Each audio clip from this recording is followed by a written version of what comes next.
ওরে প্রেম নিবিয়াই বদন ভরে বলে রে হরি নাম প্রেম নিবিয়াই বদন ভরে বলে রে হরি নাম এই নামের গুণে পূর্ণ হবে তোদের মনস্কাম হরি নামের গুণে পূর্ণ হবে তোদের মনস্কাম হরি নামের গুণে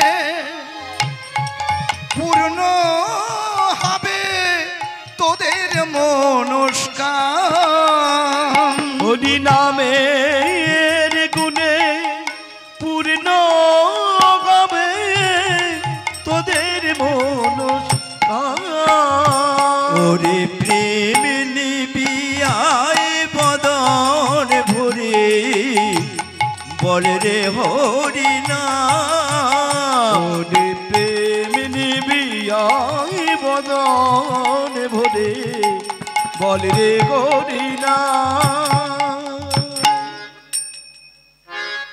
তাহলে এই হরিনাম